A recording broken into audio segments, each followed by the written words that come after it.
दोस्तों, रोज़ की तरह लेकिन ब्लॉग में सबका हार्दिक स्वागत है। सबके मंगल भविष्य की कामना के साथ बड़ों को मेरा सादर नमस्कार, छोटों को मेरा आशीर्वाद। दोस्तों, मैं ठीक हूँ, आशा करता हूँ कि आप ठीक होंगे। रामचरितमानस के उत्तरकांड के प्रसंग में दोस्तों, कल के प्रसंग में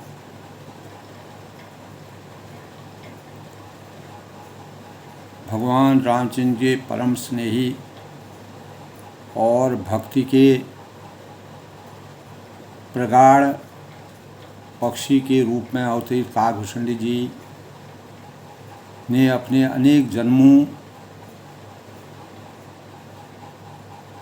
की याद को ताज़ा करते हुए, जन्मों की यादों को ताज़ा करते हुए, जब वह इससे पहले कलयुग में उन्होंने अवतरण लिया था कौवे के रूप में, तब उन्होंने कलयुग के प्रभावों का वर्णन करने के भावों को व्यक्त किया। और जब गरुड़ जी ने उनसे प्रश्न किया कि आपने यह काक शरीर किस कारण से पाया था, और मैंने शिवजी के मुँह से यह सुना था कि आपका महाप्रलय होने के बाद भी आपका कभी अंत नहीं हुआ, और शंकर जी की कई भी बातें कभी भी निराधार और संदेहप्रद नहीं हो सकती है, हमेशा संदेह से रहित हैं। इस सृष्टि जगत में नाग, मनुष्य, देवता, चर अचर आदि जीवों का जब संचरण हुआ तो सभी के जीवन में काल का कलेवा निरंतर आता रहा। असंख्य ब्रह्मांडों का नाश करने वाले काल सदा सब पर समाहित हुए, सबको उन्होंने अपना ग्रास बनाया। लेकिन प्रलय काल के आने पर भी आपका अस्तित्व हमेशा वैसे ही रहा। और इसके अलावा उन्होंने यह पूछा था कि आपके आश्रम में आते ही प्रेम, मोह और भ्रम हमेशा के लिए मेरा भाग गया। इसका क्या औचित्य है, क्या कारण है, क्या प्रभाव है, क्या आपके अस्तित्व में वास्तविकता है? तो प्रेम सहित बातों को उन्होंने कहने के लिए काकभूषण जी को आसक्त किया। तो काकभूषण जी के इस प्रकार के प्रश्नों को सुन करके उनके हृदय में अपार अगाध प्रेम की धारा का अवतरण हुआ। गरुड़ जी की वाणी सुनकर काकभूषण जी प्रसन्न हुए, खुश हुए। जिन कारणों से उन्होंने, कौन से ऐसे कारण जो भी कारण थे, उनका ही उन्होंने प्रसंग पूछा, और परमात्मा के आशीर्वचन से प्राप्त हुए काकभूषण जी को कौवे के रूप में जिस प्रकार की अनेक प्रकार की ब्रह्मांड, जगत और इस सृष्टि की समस्त स्वरूपों का वास्तविक आनंद जो उन्होंने उठाया, तो उन्होंने कहा कि आपकी बुद्धि है गरुड़ जी, आपकी बुद्धि धन्य है, और आपके प्रश्न मुझे बहुत प्यारे लगे। यही प्रश्न जो है, इन्हीं प्रश्नों के परिणाम स्वरूप, इन्हीं प्रश्नों के परिणाम स्वरूप मेरा जीवन राममय हुआ। आपके प्रेम युक्त सुंदर प्रश्न सुनकर मुझे अपने बहुत जन्म की याद आ गई कहा, और मैंने अब सभी कथा अब आपको विस्तार से मुझे बतानी पड़ेगी। आदर सहित मन लगाकर आपको वह सुननी पड़ेगी। तो उन्होंने कहा, दोस्तों, जब है तब है, यज्ञ है, सम है, दम है, और व्रत, दान, वैरागी, वियोग और विवेक, योग और विज्ञान आदि सबका फल श्री रघुनाथ जी के चरणों में जब भक्ति के भावों का, जब आस्था आत्मा और परमात्मा का मिलन हो जाता है, तब इसके बिना कोई भी व्यक्ति जो है परमात्मा की इन स्वरूपों का को पाए बिना उनका कल्याण नहीं हो सकता। तो इसी शरीर में से मैंने रामचंद्र की भक्ति को प्राप्त किया और इसी से इस पर मेरी ममता अधिक है, जिससे अपना कुछ भी स्वार्थ नहीं है, उस पर सभी कोई प्रेम करते हैं। तो तब हे गरुड़ जी उन्होंने कहा कि वेदों में ऐसी मान्यता है, ऐसी नीति है कि सज्जन भी कहते हैं, जो सत्संग के महान प्रबुद्ध लोग होते हैं, वह कहते हैं कि अपना परम हित जानकर अत्यंत नीच से भी नीच से हमको प्रेम करना चाहिए, क्योंकि मर्यादा पुरुषोत्तम भगवान राम के चरित्र से हम इन्हीं बातों का स्वरूप अपने जीवन को चरितार्थ करते हैं। जिस प्रकार रेशम का कीड़ा होता है वो बहुत छोटा होता है, लेकिन वह रेशम की उत्पत्ति करता है और उसमें महान गुण होते हैं। वो रेशम जैसे कीमती चीज़ों को पैदा करके अपवित्र को पवित्र बना देता है। तो इस प्रकार प्रत्येक सृष्टि द्वारा जनित हर चीज़ में अपनी आसक्ति होती है। तो हर चीज़ की अपना अपना स्वरूप है। परमात्मा द्वारा उसको अपने कर्तव्यों के निर्वहन के लिए अनेक प्रकार से सृष्टि में अवतरण दिया गया है। अनेक प्रकार के जीव होते हैं, जैसे मधुमक्खी है, अपार शहद का निर्माण करती है, लेकिन ये छोटी सी मधुमक्खी है। जब सैकड़ों मधुमक्खियाँ मिल कर के पुष्पों से पराग लाती हैं और उस पराग को इकट्ठा करके हमारे लिए शहद बनाती हैं, तो दोस्तों कितनी विचित्र रचना है। पक्षी हैं, वो अपने लिए घोंसला बनाते हैं और एक एक तरण करके इकट्ठा करके इतने बड़े, छोटा सा शरीर होता है लेकिन इतना बड़ा घोंसला बना देते हैं। तो दोस्तों परिश्रमेण ही सिद्धंति कार्याणि न मनोरथी नहीं सुप्त शिष्य ऐसी बने मुखे मुखे। तो परिश्रम और परमात्मा के प्रति भक्ति के भावों से मानव जीवन के कर्तव्यों का निर्वहन हुआ है और जीव के लिए सच्चा स्वार्थ वही है दोस्तों, मन वचन और कर्म से अपने कर्तव्यों पर निष्ठावान होना और श्री राम के चरणों में प्रेम होना। तो परमात्मा की आसक्ति को रखते हुए जो अपने शरीर को पवित्र और सुंदर रखता है, शरीर को पाकर, इस मानव देह को पा करके हम भगवान का भजन करते हैं, तो हमारा जीवन धन्य हो जाता है। श्री राम जी के विमुखिया यदि ब्रह्मा जी के समान शरीर पा जाए तो कवि और पंडित उसकी प्रशंसा नहीं करते। शरीर से मेरे हृदय में राम भक्ति उत्पन्न हुई और इसी से हे स्वामी यह मुझे परम प्रिय है और मैं हजारों जन्मों तक जो है कौवे के रूप में अवतरित होने करके मुझे किसी प्रकार का कोई संताप नहीं है। दोस्तों उत्तरकांड में पूरा कागभूषण जी और गरुड़ जी का ही संवाद लगातार आ रहा है। तो मेरा मरण अपनी इच्छा पर है। भगवान ने मेरे को इस प्रकार की शक्ति से, जिस प्रकार हनुमान जी को शक्ति प्राप्त हुई, इस प्रकार मुझे भी शक्ति प्राप्त है, परंतु फिर भी मैं यह शरीर नहीं छोड़ता। जबकि मैं मनुष्य शरीर प्राप्त कर सकता था, कोई और शरीर प्राप्त कर सकता था, लेकिन मुझे इसी योनि को लेकर के मुझे परम धन्य का या कृतकृत्य होने का मैं इसलिए आशीर्वाद परमात्मा का प्राप्त हुआ है कि वेदों के वर्णन, वेदों में इस प्रकार का वेदों का मुझे ज्ञान हुआ। शरीर के बिना और वेदों के अध्ययन के बिना हम भजन नहीं कर सकते हैं। मोह से मेरी बड़ी दुर्दशा थी, उस दुर्दशा से मैं हमेशा के लिए विरक्त हो गया। श्री राम जी के विमुख होकर मैं कभी भी कोई भी व्यक्ति सुख नहीं पा सकता है। तो अनेकों जन्मों पर मैंने अपने को अनेक प्रकार के योग, जप, तप, दान, कर्म सभी किए। ये गरुड़ जी जगत में कौन योनि है जिससे मैंने बार बार घूमकर फिर बार बार जन्म लिया। सभी जन्मों का आशीर्वाद प्राप्त करके और हे गोसाई मैंने सब कर्म करके देख लिए हैं और अब मैं इस जन्म को मैं कभी मैंने सब कर्म करके देख लिए, पर अब इस जन्म की तरह मैं कभी सुखी नहीं हूँ। तो हे नाथ मुझे बहुत से जन्मों की याद आती है, क्योंकि श्री शिव जी की कृपा से मेरी बुद्धि को मोह ने कभी नहीं घेरा।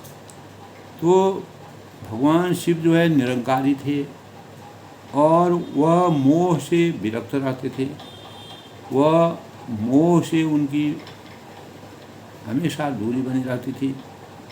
तो तब वह गरुड़ जी से कहते हैं कि उनके समस्त प्रश्नों का उत्तर देते हुए कहते हैं कि बख्शिरा सुनिए, यह मैं अपने प्रथम जन्म की अगर तुमको पवित्र गाथा बताता हूँ और जिन्हें सुनकर प्रभु के चरणों में प्रीति आपकी भी अपने आप स्वयं ही उत्पन्न हो जाएगी और जिससे सब क्लेश इस सांसारिक इस माया मोह के बंधन में जकड़े हुए शरीर और भवबंधनों में बंधे हुए शरीर और हमारी मन की अनेक प्रकार के संदेह, शोक, भ्रम, जाल और अपेक्षाएं और इच्छाएं और महत्वाकांक्षाओं का जाल हमेशा के लिए समाप्त हो जाएगा। तब उन्होंने उनको ऐसा कहने पर पूर्व जन्म की अनेकों जन्म की याद आई। तो एक जन्म में वह कलयुग में उनका अवतरण हुआ। पूर्व कलभ एक प्रभु जुगौ कलयुग मल मूल, नर अरु नारी अधर्म रतो सकल निगम प्रतिकूल। यानी हे प्रभु, पूर्व के एक कल्प में पापों का मूल युग कलयुग था। सतयुग, त्रेता, द्वापर, कलयुग, तो चार युगों से बना हुआ यह सृष्टि, यह पूरा ब्रह्मांड है दोस्तों। अलग अलग युगों में परिवर्तन करता है। सतयुग में सदाचारी लोग थे, सत्य पर निष्ठा करते थे और किसी को भी किसी प्रकार का दुख, दारिद्र, क्षोभ, असत्य नाम की चीज़ ही नहीं थी। त्रेता में परमात्मा परम परमेश्वर भगवान राम जी का उदय हुआ, जिसके परिणाम स्वरूप रामराज बैठे त्रिलोका हर्षित भये गई सब शोका। तो अनेक प्रकार के जो शोक में व्याप्त लोग थे उनको भगवान ने अवतरित होकर के 14 साल के वनवास को लेकर के जो भी बुराइयां पनप रही थी उन बुराइयों को समाप्त करके अपने सौजन्य से राजा दशरथ जी के वहाँ अवतरण ले होकर के लोक कल्याण का कार्य किया और जो अयोध्या की धरती में, पवित्र धरती में अपना अवतरण जिन्होंने लिया और अनेक प्रकार की लीलाओं को करके मानव चेतना को जगाने का कार्य किया। तो इस प्रकार द्वापर में दोस्तों धीरे धीरे जो पापों की वृद्धि होने लगी, तब द्वापर में कृष्ण भगवान को जन्म लेना पड़ा। उन्होंने भी यदा यदा हि धर्मस्य ग्लानिर्भवति भारत अभ्युत्थानम् अधर्मस्य तदात्मानं सृजामि। तो इस संसार में बुराइयों में विजय प्राप्त करने के लिए और सत्य को हमेशा लिए अमरत्व के का रूप प्रदान करने के लिए, धर्म की मर्यादा को हमेशा के लिए जीवित रखने के लिए, अधर्म का नाश करने के लिए उनको भी अवतरण होना पड़ा। जिस प्रकार उन्होंने अनेकों कौरव पांडवों के बीच का युद्ध, कुरुक्षेत्र का युद्ध, अर्जुन को इस प्रकार की शिक्षा दी, अनेक प्रकार के धनुर्विद्या सारथी बन कर के और द्रौपदी की लाज बचाई। तो अनेक प्रकार के इस प्रकार के प्रसंग महाभारत में मिलते हैं जिसको जो हमारे जीवन को चरितार्थ करते हैं। तो मर्यादा पुरुषोत्तम भगवान राम जी त्रेता में अवतीर्ण होकर के सत्य और की पराकाष्ठा को और जो भी दुष्ट लोगों का अवतरण होता, रावण जैसे दुष्ट आत्माएं अनेकों राक्षस थे जिनको उन्होंने हमेशा के लिए समाप्त करके मोक्ष की प्राप्ति करके दोबारा उनका जन्म, उनका उत्पत्ति इस सृष्टि में न हो, ऐसे भावों का संचार किया। तो वही कलयुग अब द्वापर के बाद जब कलयुग आता है दोस्तों, कलयुग में अनेक प्रकार के पाप हैं, अत्याचार हैं, ये बढ़ जाते हैं। तो जितने भी समय तक, जिस समय तक भी कलयुग का प्रभाव रहेगा, तो इसमें सभी प्रकार के कर्म होंगे, अच्छे बुरे सब प्रकार के कर्म होंगे। लेकिन वास्तविक जो परमात्मा की का के भाव हैं, उनका अवतरण नहीं हुआ। तो उस कलयुग में वह कहते हैं कि पूर्व में कलयुग के रहस्यों का मैं तुमको वर्णन करता हूँ कि पुरुष और स्त्री सभी अधर्म परायण और वेदों के विरोधी होंगे। जो न मान मानते हैं, न मर्यादा मानते हैं, न वेद मानते हैं। उनको किसी भी प्रकार के वेद, नीति अनीति, मर्यादा, आदर्श, इनमें भक्ति भी करेंगे, पूजा भी करते, लेकिन धर्म कोई नहीं करेगा। तो ऐसा कलयुग आएगा, सब कुछ होगा, पूजा होगा, भाव होगा, भक्ति होगी, लेकिन मानव से दूरी बना के रहेगा। मानव के बीच में आपसी मतभेद रहेगा। और यही दोस्तों आज के कलयुग के वातावरण में दिखने को मिलता है। और आगे आने वाली सृष्टि में भी इसी प्रकार के भाव होंगे। जब कलयुग का प्रभाव बहुत ही बढ़ जाएगा तो मानव जीवन किस प्रकार से परिवर्तित होगा, ये आने वाला समय बताएगा। लेकिन काकभूषण जी को पहले ही अपने पूर्व जन्म का याद आ गया कि कलयुग में जो है पापों का मूल कलयुग कहा गया है, जिसमें पुरुष और स्त्री सभी अधर्म परायण होंगे, वेदों से दूर भागेंगे, वेदों के विरोधी होंगे, वेदों की निंदा करेंगे। आज के परिवेश में भी दोस्तों देखा जाता है कि काफ़ी लोगों में वेदों के प्रति, रामचरितमानस के प्रति, भगवद गीता के प्रति इस प्रकार के भाव हैं कि वह समय काल, देश काल, परिस्थिति के अनुसार इस प्रकार के भाव होंगे। तो तुलसीदास जी ने इस प्रकार का वर्णन 16वीं सदी में जब उन्होंने रामचरितमानस की रचना की, उसी समय उन्होंने इस बातों को पूर्ण रूप से उसका संज्ञान लिया, उन बातों का वर्णन किया। वही भाव जो है काकभूषण जी ने गरुड़ जी को बताया। तो दोस्तों इसी संबंध में आज के पंचांग की बात करते हैं कि दोस्तों आज 26 सितंबर 2024 आश्विन मास के कृष्ण पक्ष की पितृपक्ष की नवमी तिथि, दिन गुरुवार। नवमी तिथि दोस्तों 12:34 तक, उसके बाद जो है दसवीं तिथि पुनर्वसु नक्षत्र रात का होगा 11:34 तक सायं। उसके बाद पुष्य नक्षत्र का संयोग है। कोई भी शुभ कार्य आज किए जा सकते हैं और शुभ फलदायक दिन माना गया है। अभिजीत मुहूर्त आज दोस्तों पूरे दिन भर है, राहु काल के समय के छोड़ने के बाद के अलावा आज चंद्रमा मिथुन राशि में प्रवेश करेंगे। और अमृतकाल आज का दोस्तों 1:47 से 3:16 तक, ब्रह्म मुहूर्त 4:44 से 5:35 तक। आज का राहु काल दोस्तों 1:42 से 3:12 तक। सूर्योदय आज 6:20 पर होगा और सूर्यास्त जो है 6:15 तक। इस प्रकार आज के शुभ गुरुवार के पंचांग के संबंध में दोस्तों, तो गुरुवार के दिन दोस्तों हमारे जीवन में बहुत ही, तो गुरुवार के दिन दोस्तों गुरु बृहस्पति का पूज्य दिन यह माना गया है।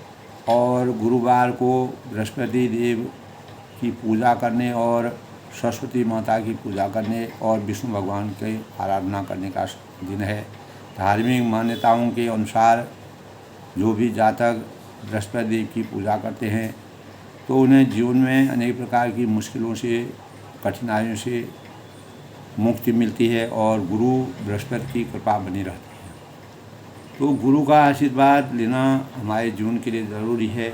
विद्या और सरस्वती का मानक, विष्णु सरस्वती का पूजन करना, अर्चना करना, परिवार में सुख समृद्धि और जीवन में सफलता प्राप्त होने का यह दिन है। भगवान विष्णु को समर्पित यह दिन कदली के पेड़ की पूजा करनी चाहिए। विष्णु भगवान का वास माना जाता है। दीपक जलाना चाहिए, जल अर्पित करना चाहिए। केले का सेवन पूजा के पहले नहीं करना चाहिए। यह दिन जीवन के कष्टों को दूर करता है और सुख शांति और समृद्धि का द्योतक माना गया है। इस दिन दोस्तों सोना चांदी और वस्त्र गहने खरीदना शुभ माना गया है और अनेक प्रकार के लेखन से संबंधी चीज़ों को खरीदने से हमारे विद्या, बुद्धि और विवेक में वृद्धि होती है। और इस दिन भगवान बृहस्पति देव को पीले वस्त्र पहन करके दान पुण्य करना चाहिए। चना की दाल और नमक है, गुड़ है, हल्दी, पीली चीज़ों का दान करना और भगवान को पीले फलों का भोग लगाना चाहिए। मान्यता है कि पूरी भक्ति भाव से विधिवत पूजा करने से भगवान विष्णु की उपासना, मंत्र, जाप, व्रत, सुख, सौभाग्य की प्राप्ति होती है। तो कहा भी है दोस्तों, गुरु ब्रह्मा गुरु विष्णु गुरुदेव महेश्वर गुरु साक्षात परम तस्मै श्री गुरु।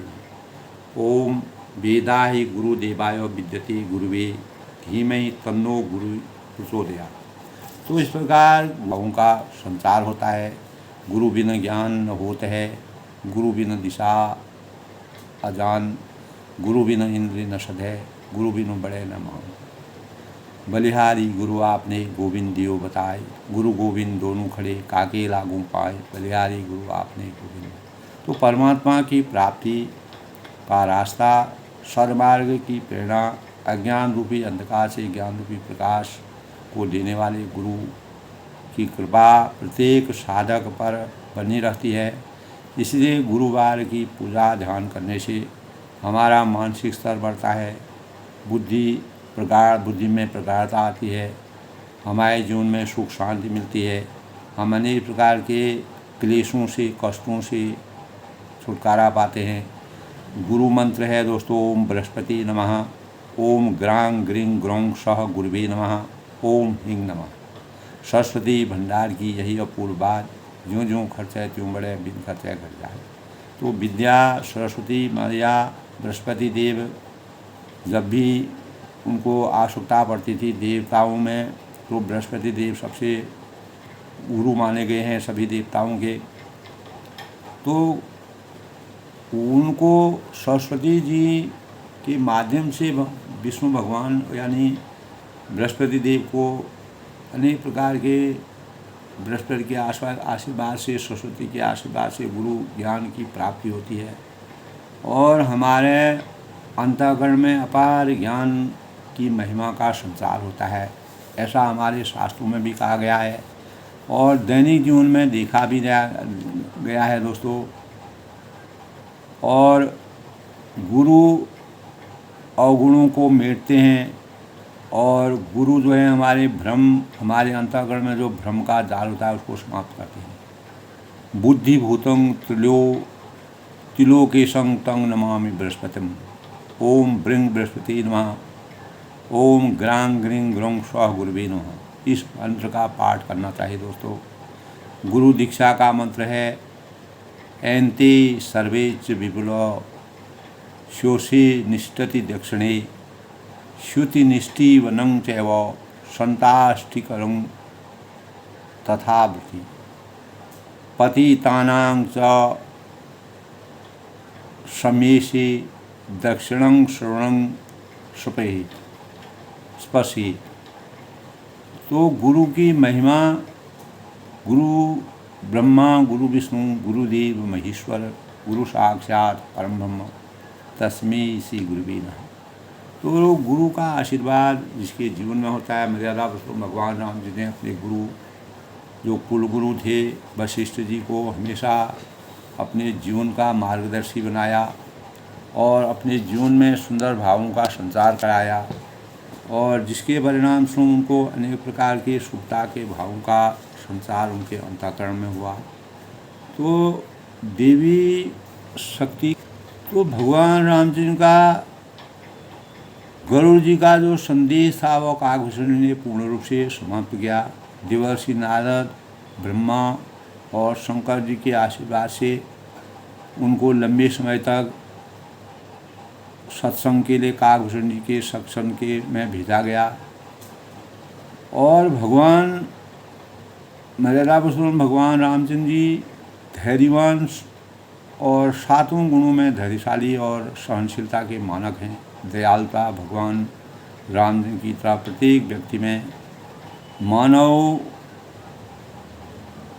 के लिए दयालुता के भावों को जिस प्रकार से उन्हें संचित किया, नेतृत्व क्षमता, आदर्श भावों का संचार, आदर्श भाई के रूप में, आदर्श पति के रूप में, आदर्श पुत्र के रूप में और आदर्श राजा के रूप में दृढ़ प्रतिज्ञा और सदाचार का हमेशा उन्होंने अपने जीवन में उनका अनुपालन किया। सत्य, दया, करुणा, धर्म और मर्यादा के मार्ग पर चलने के कारण मर्यादा पुरुषोत्तम उनको कहा जाता है। तो भगवान राम के जो विष्णु भगवान के अवतार माने जाते हैं, सातवां अवतार विष्णु भगवान रामचंद्र जी के रूप में आए।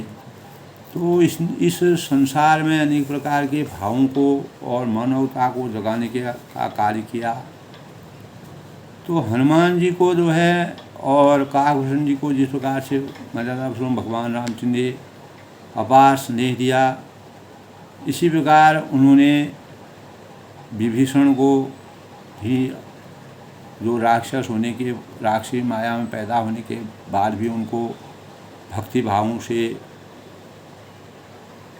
उनके ज्ञान को संचित करने के भावों का संचार किया। सुंदरकांड में एक जगह कहा गया, धो अहो भाग्यमम अमित अति राम कृपा सुख पुण्य देखो नयन बिरंच शिव सै विजुगल पदकन सुनौ सखा निज कहौं सुभाऊ जान भूषण शंभु गिरि जाओ जो नर होय चराचर द्रोही आवे सभय सदंत हितु तज मद मोह कपट छल नाना करहु सद्य साधु समान जननी जनक बंधु सुत दारा जननी जनक बंधु सुत दारा तनु तनु धनु भवन सुहद परिवार। इस प्रकार दोस्तों काकभूषण जी ने गरुड़ जी को पूरा कलयुग के प्रभाव के बारे में जब उनके प्रश्न थे, उन प्रश्नों का सहृदय उत्तर दिया।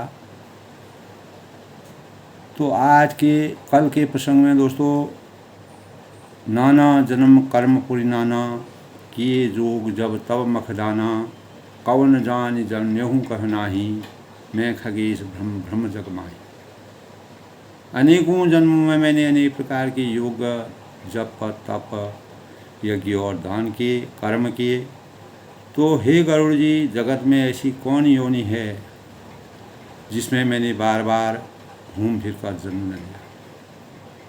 तो देखूँ करी सब कर्म गोसाई सुखी न भयऊँ अभय की नाही सुधि मोही नाथ जन्म बहु केरी शिव प्रसाद मति मोही। यानी हे गोसाई, मैंने सब कर्म करके देख लिए हैं अपने जीवन में। अब इस जन्म में मैं कभी सुखी नहीं हुआ और हे नाथ, मुझे बहुत से जन्मों की याद आती है, क्योंकि शिव जी की कृपा से मेरी बुद्धि को किसी ने नहीं मोहा। मैं मोह के वश में कभी नहीं हूँ। यानी परमात्मा के प्रति जो भक्ति भाव की जो भाव मेरे अंतःकरण में थे, वह पक्षी कौवे के रूप में अवतरित होने पर भी मैंने अपने भाव को कभी नहीं त्याग किया। तो हे पक्षीराज, प्रथम जन्म के चरित अब कहूँ सुनऊँ विहंगेश सुनि प्रभु पद रति उपजाऊ जाते मिठाई कलेज। तो पक्षीराज सुनिए, अब मैं अपने प्रथम जन्म के चरित्र को कहता हूँ, जिन्हें सुनकर प्रभु के चरणों में प्रीति उत्पन्न होती है और जिससे सब सांसारिक क्लेश हैं, द्वेष हैं, मद हैं, मोह है, सब मिट जाते हैं। तो पूर्व कल्प एक प्रभु जुग, कलयुग मल मूल, नर और नारी अधर्म रत और सकल निगम थे। ते हे प्रभु, पूर्व के कल्प में पापों का मूल युग कलयुग था, जिसमें पुरुष और स्त्री सभी अधर्म परायण और वेदों के विरोधी थे। तो इस प्रकार उन्होंने अपने कलयुग में अवतरण लेने की बातों को बताया, और कलयुग में समस्त पुरुष और नारियों जो भी इस मानव जीवन से संतप्त थे, उनके जीवन में अधर्म परायण थे, धर्म की सही ढंग से आस्था को नहीं मानते थे, और वेदों का विरोध करते थे। यानी जो भी हमारे साहित्य हैं, वेद हैं, शास्त्र हैं, मर्यादा है, धर्म है, सबकी निंदा करने वाले कलयुग में इस प्रकार के पुरुष और नारियों का जन्म मैंने देखा है। आज के प्रसंग में दोस्तों, तेहि कल युग कौशलपुर जाई, जन्मत भयउ शूद्र तनु पाई, शिव सेवक मन कर्म अरुबानी, आन देव निंदक। तब वह कहते हैं कि उस कलयुग में मैं अयोध्यापुरी में जाकर शूद्र का शरीर पाकर जन्म लिया। जब वह कलयुग था, जिस कलयुग में मैंने जन्म लिया था, हजारों करोड़ों सालों तक कौवे के रूप में अवतीत होते होते हर एक प्रकार के अनेक प्रकार के जो युग हैं, उन युगों में जन्म जन्मांतर तक अवतरण लेकर के मर्यादा पुरुष भगवान राम जी जो अजन्मा हैं और अनित्य हैं और निराकार हैं और अभूतपूर्व हैं, तो उस कलयुग में मैंने अयोध्या में जाकर शूद्र का शरीर पाकर जन्म लिया। जन्मद भयों शूद्रता उपाई, मैंने मन वचन और कर्म से शिव जी का सेवक, शिव सेवक मन कर्म अरुबाई, दूसरे देवताओं की निंदा करने वाला अभिमानी था। तो मैं मन वचन और कर्म से शिव जी का सेवक था और दूसरे देवताओं की निंदा करने वाला अभिमानी था। तो स्वयं मैंने इस कलयुग में इस प्रकार के भाव किए थे। धन मद मत परम वाचाला, उग्र बुद्धि उर दम्भ विशाला, जदबि रहूं रघुपति राजधानी, तदबि न कछु महिमा। तो अयोध्या में जन्म ले करके जब मैं धन से मद से मतवाला था, मेरे पास अपार धन था, मद था, मान था, मर्यादा नहीं थी, और बहुत ही बकवादी और उग्र बुद्धि वाला था। मेरे हृदय में बड़ा भारी दंभ था।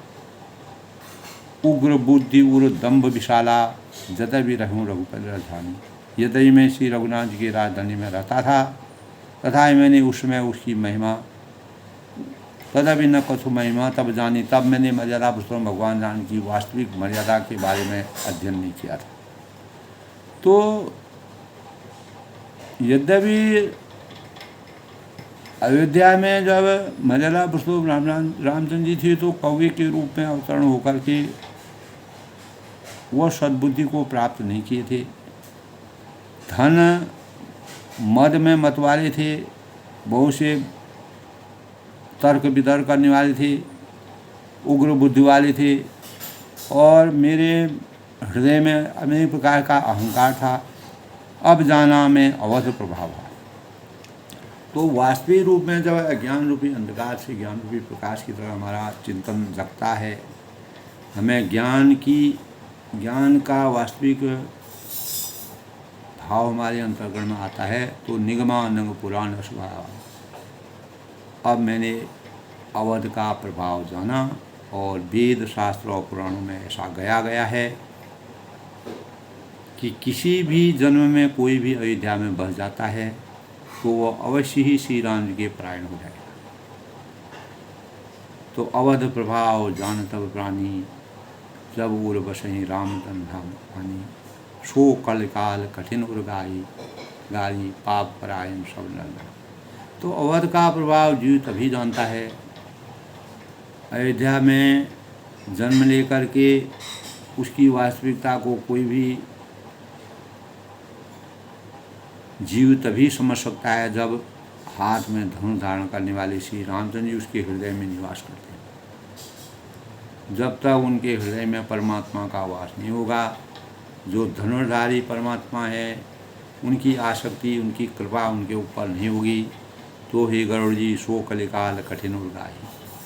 हे गरुड़ जी वह कलिकाल में बड़ा कठिन था और कलयुग में उनके वास्तविक प्रसाद को प्राप्त करना बड़ा कठिन था। पाप परायण सब नर नारी, क्योंकि सभी नर नारियां पापों से लिप्त थे।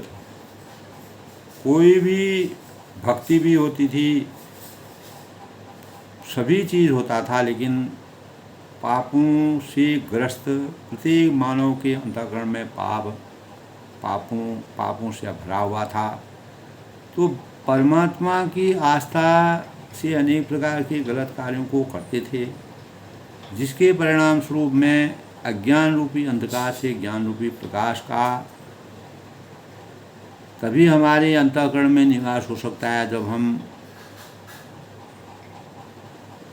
श्री राम जो कि उनका हृदय में जिनका निवास होगा और जो धनुर्धारी परमात्मा हैं, धनुष धारण करने वाले श्री रामचंद्र जी उसके हृदय में जब तक निवास नहीं करेंगे, तब तक हमारा ज्ञान रूपी अंधकार समाप्त नहीं हो सकता है। कलिमल ग्रसी धर्म स्वभाव लुप्त भई सदग्रंथ, दम्भिन जिन मति कल्प करी प्रकट किए बहुग्रंथ। तो कलयुग के पापों से सब धर्मों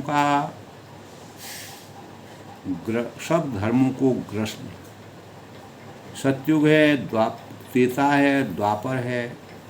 तो इन तीन धर्मों में जो मानव जीवन का अस्तित्व था और जो सृष्टि की वास्तविक संरचना थी, इस कलयुग के पापों से उन धर्मों ने भी, जिस प्रकार सांप जिसको डस करके वह विषैला हो जाता है, उसी प्रकार पूरा वातावरण का परिवेश विषैला हो गया। तो आज के परिवेश में तो भी दोस्तों, हम जब कलयुग में ज्ञान भी है, शिक्षा भी है, धर्म भी है, विकास भी है, सब कुछ है, मानव उत्थान भी है, मानव ज्ञान भी है, लेकिन उसके बावजूद भी हम अनेक प्रकार के पापों से ग्रस्त हैं। न मान है, लेकिन हमारे अंतःकरण में सब कुछ होते हुए न मान मर्यादा, और अपने संस्कारों से हम लगातार दूरी बनाते जा रहे हैं। तो ये कलयुग के प्रभाव को तुलसीदास ने बड़े ही हृदयस्पर्शी ढंग से वर्णन किया है। वही काव्यभूषण के साहित्य से प्रत्येक मानव चेतना को जगाने का कार्य किया है। और कलयुग के पापों से सब धर्मों को जिस प्रकार से इस कलिकाल में होने वाले जो पाप हैं, प्रायश्चित हैं, अनेक प्रकार के अधर्म हैं, अन्याय हैं, धर्म की हानि है, परमात्मा की आस्था में बुरे कर्मों को करने वाले लोग हैं, अनेक प्रकार की अपेक्षाएं हैं, महत्वाकांक्षाएं हैं, और गोधन, गजधन, बाजधन और रतन धन खान की पराकाष्ठा से परिपूर्ण होना चाहते हैं। संपन्नता और धन की जो सीमा है वो कभी भी उनके अंतःकरण में धन की सीमा से उनका मन नहीं भर पाता है। तो ये कलयुग का पायस्य है, कलयुग के गुण हैं, और कलयुग की यही महिमा है। इसी महिमा के कारण सतयुग, द्वापर, त्रेता जो है वह हमारे सामने विलुप्त हो जाते हैं। उनके जो वास्तविक भाव हैं, गुण हैं, उस समय के व्यक्तियों में, उस समय की विचारधारा में, उस समय के परिवेश से हमारा मन हट जाता है और हम वास्तविक आनंद की प्राप्ति करने में समर्थवान नहीं हो सकते हैं, क्योंकि हमारे अंतःकरण में निष्काम, निस्वार्थ और पारदर्शिता के भावों की विलुप्ति हो गई है। यही भाव काव्यभूषण जी ने, तुलसीदास जी ने काव्यभूषण के साहित्य से मानव चेतना को जगाने का प्रयास किया है। कलिमल ग्रसी धर्म स्वभाव, इस कलिकाल ने, इस कलयुग ने सभी धर्मों की आसक्ति को, जिस प्रकार सांप के डसने पर पूरा शरीर विषैला हो जाता है, उसी प्रकार पूरा सृष्टि का जो समूह है वह विषवान बना दिया है, विषमय बना दिया है। और लुप्त भये सदग्रंथ, जो हमको ज्ञान के पिपासु, ज्ञान की वृद्धि करने वाले जो ग्रंथ थे, जो मर्यादा थी, जो संस्कार थे, जो आदर्श थे, जो अपने माता पिता, अपने गुरु बंधु, अपने भाई, अनेक प्रकार के सद्विचारों का भावात्मक चीज़ें आज के परिवेश में दोस्तों सद्विचार, सद्ज्ञान, सद्साहित्य को कोई भी मनोभाव से सुनना नहीं चाहता है, क्योंकि कलयुग का यही प्रभाव है। आज जो है अनेक प्रकार के दूषित चीज़ों को देख करके और जिससे अनेक प्रकार की दुर्भावनाओं का उदय हमारे अंतःकरण में होता है, उन चीज़ों को देखने की प्रवृत्ति लोगों में ज़्यादा होगी, क्योंकि कलयुग का प्रभाव है। इसीलिए काकभूषण जी ने 16वीं शताब्दी में सदी में जब तुलसीदास ने रामचरितमानस की रचना की, तो काकभूषण जी के चरित्र को सतयुग में जब परमात्मा रामचंद्र जी का उदय हुआ, अवतार हुआ, तब उस समय के शास्त्रों के अनुसार परमात्मा की आसक्ति को जगाने का प्रयास किया। तो कलयुग के पापों से सब धर्मों को ग्रस लिया, डस लिया, और उसका प्रभाव जो है अब और ग्रंथ और धर्मों को और जो है युग हैं, उन सतयुग, त्रेता और द्वापर को हम भूल चुके हैं। उनकी जो आस्था है, उनकी जो मर्यादा है, उनकी वास्तविकता है, उसके समूल को हम भूल चुके हैं। केवल उसको हम केवल एक रचनात्मक रूप से ऐसा होगा, काल्पनिक रूप से उसको सोचते हैं। तो दम्भिन निजमति कल्पि करी, और दम्भियों ने अपनी बुद्धि से कल्पना कर करके बहुत से पंथ प्रकट कर दिए। दम्भिन निजमति कल्प करी, प्रकट किए बहु पंथ। तो दम्भियों ने अपनी अपनी बुद्धि के कल्पना कर करके बहुत से पंथ प्रकट किए। जो छली हैं, जो मानव जीवन को के भावों को अनेक प्रकार के आडंबरों में, अनेक प्रकार के परमात्मा की आस्था से गलत कार्यों को करने की प्रेरणा देती है, ऐसे लोगों ने अपना जन्म ले लिया है, और जिसके परिणाम स्वरूप हमारे वातावरण के परिवेश में सभी चीज़ों को करने के लिए एक माध्यम रह गया है, केवल विकल्प रह गया है। वास्तविक आस्था की समाप्ति हो गई है। तो परमात्मा के प्रति जो वास्तविक आस्था है, वो कलयुग के जो पापों ने उसको हमेशा के लिए विषाक्त कर दिया है, डस लिया है। जिस प्रकार सर्प के डसने के बाद पूरा शरीर विषैला हो जाता है, उसको उसके विष के प्रभाव को समाप्त करने के लिए अनेक प्रकार के प्रयास करने पड़ते हैं।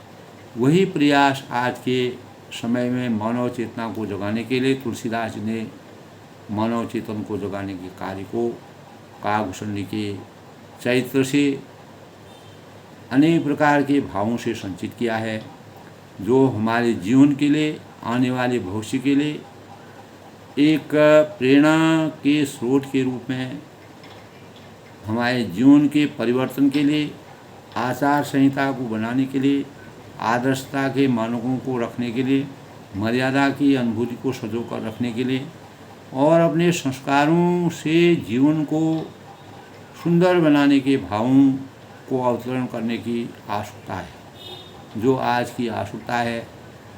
और इस कलयुग में भी दोस्तों, अगर हम रामचरितमानस की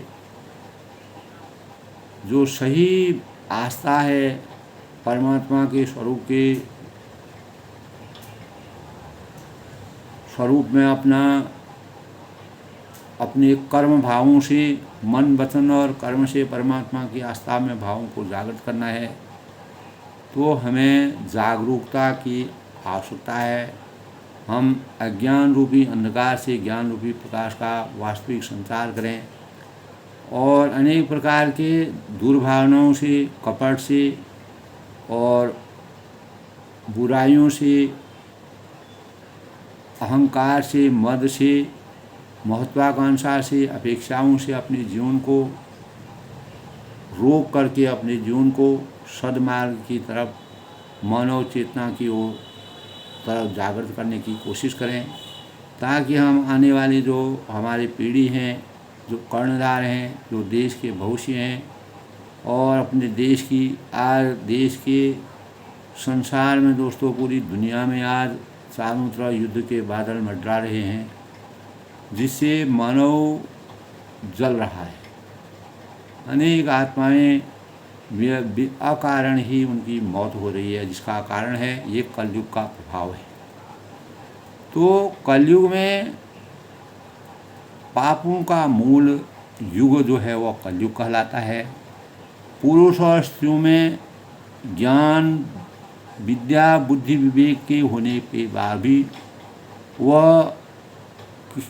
वह आस्था और सही रूप में कार्य की अवधारणा को नहीं करने में समर्थवान नहीं हो सकता है, क्योंकि परमात्मा की आसक्ति पर हमारा मन, वचन और कर्म से हम सही साक्षी नहीं है। तो अधर्म परायणता यह हमारे शास्त्रों की, वेदों की मर्यादा को हानि पहुंचाती है, जो हमारे जीवन के लिए हानिकारक हो सकती है। इसलिए कलयुग के प्रभावों से बचने के लिए हमें निरंतर ज्ञान, अज्ञान रूपी अंधकार से ज्ञान रूपी प्रकाश के लिए अपने परिवेश को, अपने वातावरण को इस प्रकार से राममय बनाने की कोशिश करनी चाहिए, भाव जगाने चाहिए, आस्था, आध्यात्म को जगाना चाहिए, जिसके परिणाम स्वरूप हम सद्बुद्धि और सद मार्ग का प्रयोग करें और सदाचार की अनुभूति से मानव जीवन को और इस सृष्टि को संजो कर रखने में कामयाब रहें। सब लोग खुश रहें, प्रसन्न रहें और मर्यादा पुरुषोत्तम भगवान रामचंद्र जी को सभी की अनुकंपा प्राप्त हो, जिससे हम अपने मन, वचन और कर्म से परमात्मा की आस्था में अपने भावों को संजो कर रखने में लक्ष्यों तक